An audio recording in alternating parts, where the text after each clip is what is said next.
All right. Thanks, Jimmy. And thank you, Agina. That was amazing. We were in the back, Jimmy and I and Anthony kind of dancing around.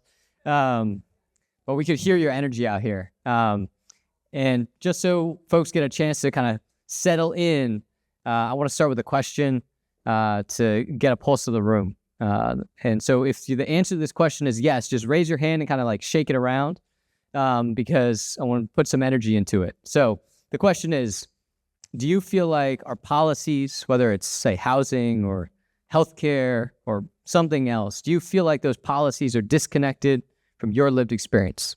Yeah. Okay. Yeah, I'm with you. I'm with you. I'm with you, and I also believe that each of us has an opportunity to heal that disconnection. I believe it in my bones because my ancestors and many others have committed themselves to that healing work. My dad's dad got out of poverty in China because of the educational system there at the time. It gave him an opportunity and a pathway to go to college and ultimately into government service, where he was able to give back and create educational opportunities for others. My mom was born an orphan in Malaysia. And she was adopted by a low-income single mom. And her adoptive mom's single act of compassion transformed the trajectory of her entire life. So I'm here today as a product of that individual compassion and systems of opportunity. And to be honest, as a young person, I didn't really know what to do with that generational inheritance.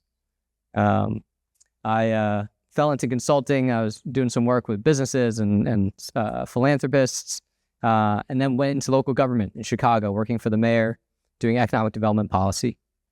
And it was in those spaces where I saw a lot of smart, hardworking, well-intentioned people, and also too often a disconnect from the communities we were trying to serve.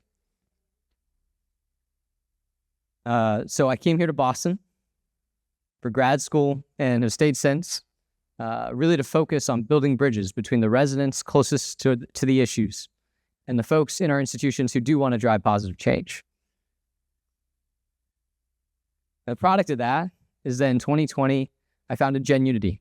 It's a nonprofit that brings residents experiencing local issues like housing insecurity or health inequity together with institutional allies who want to learn from each other and drive change. Thank you.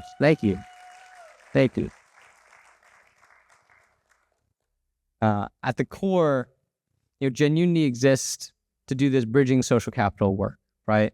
We have community leadership programs on issues like housing justice and health equity, where we bring residents, a cohort of, say, 50 fellows from across Greater Boston, the majority of whom are experiencing these issues on a day-to-day, have that direct lived experience, and many others who are working professionally in nonprofit, public, and private sector settings. And together, they embark on this learning journey, right? 10 weeks. And every couple of weeks, they spend a couple hours engaging with each other and local leaders. Take our housing program, for example. You're engaging with folks at the state level, doing housing policy at the city level, with local residents, with property owners, to unpack these issues. And the goal of our programs is to create a space where folks can answer the why questions, right? Why are our housing voucher wait lists so long? Right? Why are our housing resource providers so fragmented? By answering these why questions for themselves, our fellows are able to move from the why to their strategic how. Along the way, they get the chance to build trust, build a mutual accountability, solidarity across race, neighborhood, class, age, and really they build the necessary social capital for transformational change. I want to tell you a story of one of our members. His name is Eric. He was, not this Eric. He was working at a local mortgage lending bank.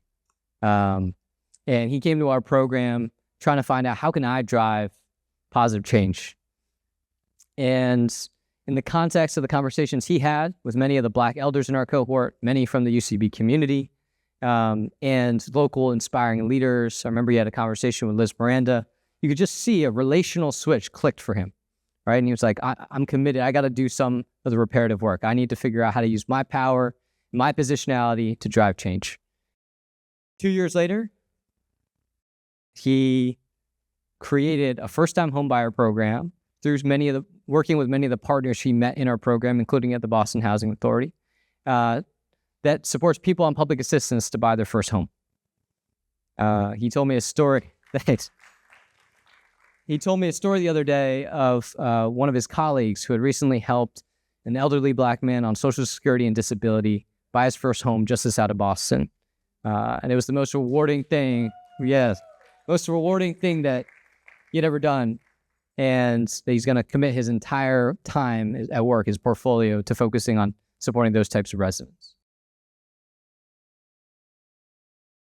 So since 2020, GenUnity has supported 300 leaders like Eric to develop the purpose, the partnership, the power to lead the change that our communities need.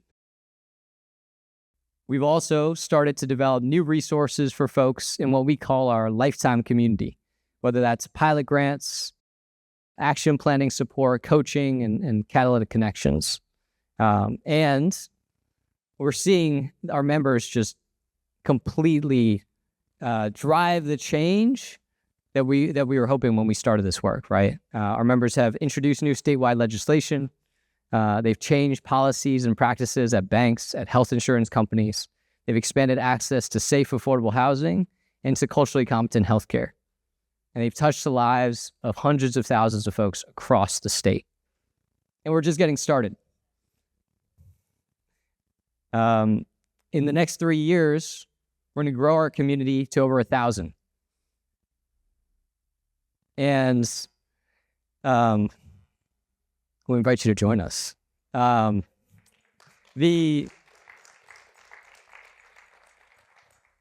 thing that I keep coming back to is at a time in our country where our country is plagued by distrust, disconnection, disengagement, and our city is marked by a housing crisis and a 23-year life expectancy gap between Roxbury and Back Bay.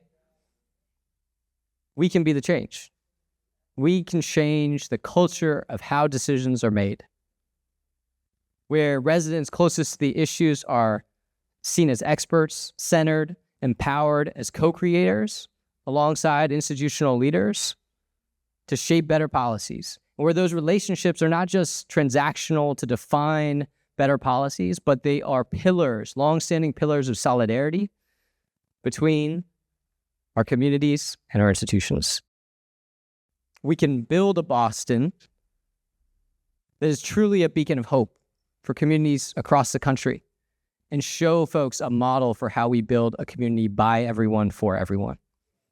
And so today, forgot to click slides. I want to extend an invitation for y'all to join us and heal our civic culture and our city together.